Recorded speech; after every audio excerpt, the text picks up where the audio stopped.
Magandang araw mga kaibigan. I-shout out ko muna, pasalamatan ng aking mga researchers, si Eudora, Chris Torres at ang pangatlo, pinakabago, si Mark Anthony Minister. Ito, pinadalhan nila ako ng balita, video posted by DJ AR. Nako, baka mirisi gaba na naman dahil sinasabi ni Attorney Jing Paras, parang masyado daw maaga yung pag-file. February 2 sila nag-file. Very clear yung decision ng Supreme Court na February 6 sana. Baka ma-invalidate na naman. Mapawalang visa na naman itong impeachment case na naisampa kay VP Sara. Pakinggan natin. Complaints na inihain naman po laban kay Vice President Sara Duterte. Alam natin, Pebrero Asais. Ngayon dapat sana, di ba, yung pagkakaalam ng nakararami na ating mga kababayan na po pwedeng matatapos yung 1-year bar rule. Kaugnay noong inihain na unang impeachment complaint laban sa kanya. Ang tanong, attorney, bakit po maaga? Nakikita ho ba ninyo walang problema po dito sa pag-file ng maagang impeachment complaint laban sa Vice Presidente kamakailan? Medyo komplikado yan kasi very specific yung desisyon ng ating Supreme Court, no? Doon sa desisyon nila noong July 2025, ini-specify ng Korte Suprema na February 6, saka yung malilift yung 1-year bar. Nagtataka ako bakit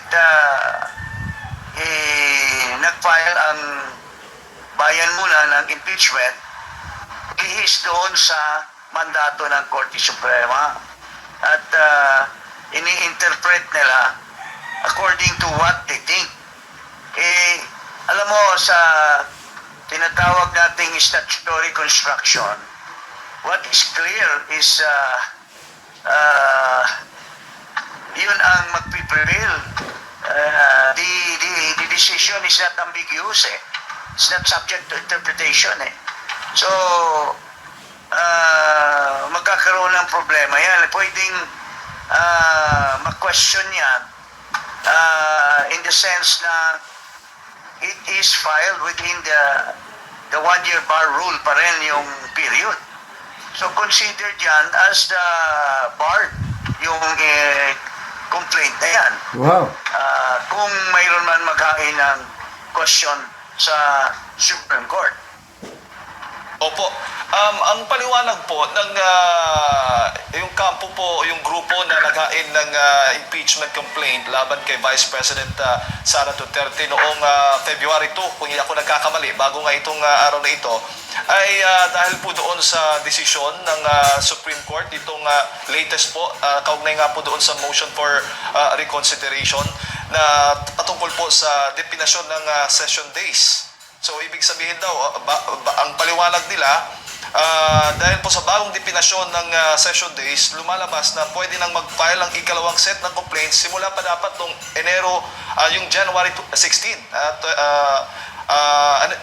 hindi na kailangang hintayin pa daw yung February 6, 2026. Dahil po dito sa salitang session days, attorney, pakipaliwanag po nito. Hindi mo pwedeng i-presume yan.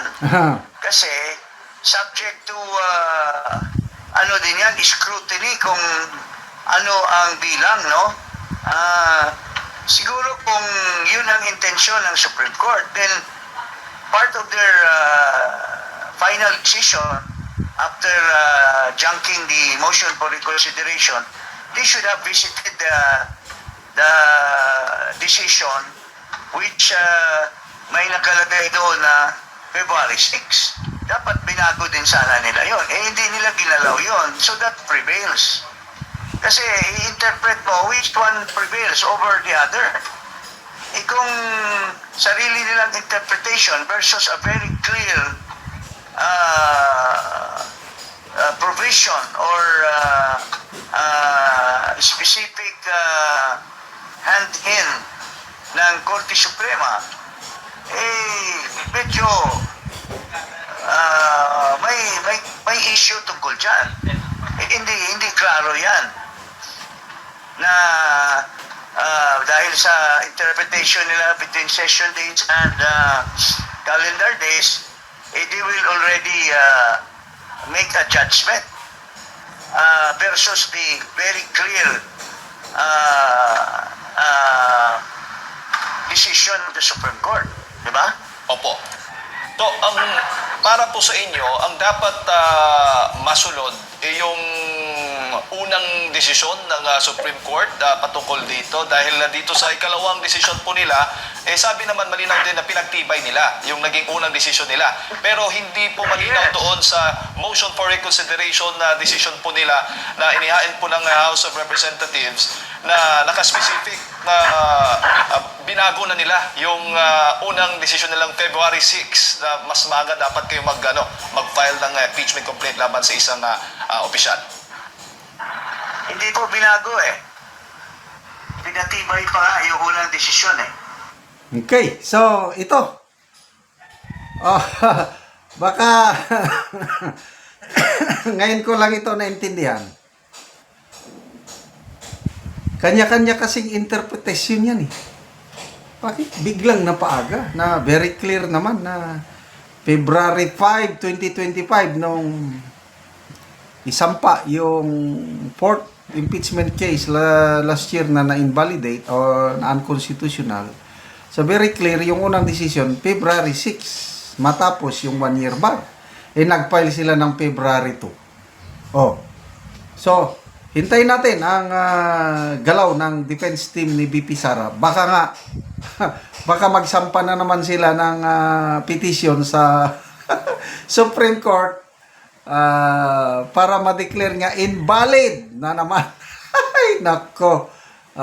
Tingnan natin To me, this is good news na may puntong ganyan. But, kung walang magsampa ng petition, tingin ko, handang-handa na ang defense team ni BP Sara. Handa silang iharapin ang impeachment sa Kongreso. Alam ng defense team ni BP Sara na kompleto sila ng senador na mag-a-acquit sa kanya doon. Kaya relax lang po tayo. Salamat mga kaibigan sa inyong pagsubaybay sa ating channel. Nakakatulong kayo ng malaki sa tribong Talandig ng Bukidnon dahil ang income natin sa channel na ito is pantulong po sa tribo na namimigay tayo ngayon ng libreng yero at pako para makapagpatayo sila ng mas maayos na tirahan. Panoorin nyo ang video nito. So mo ni si Kuya mag-atop na siya karon.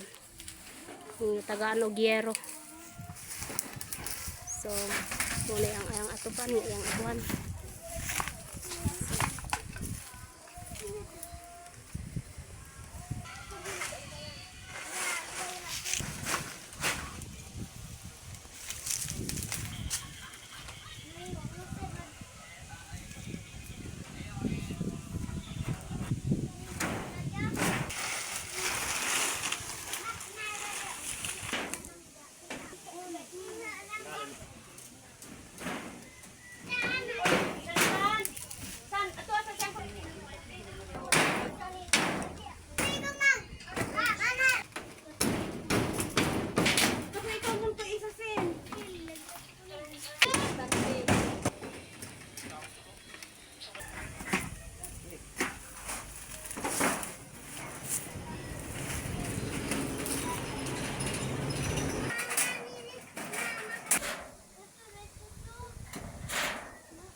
Sige.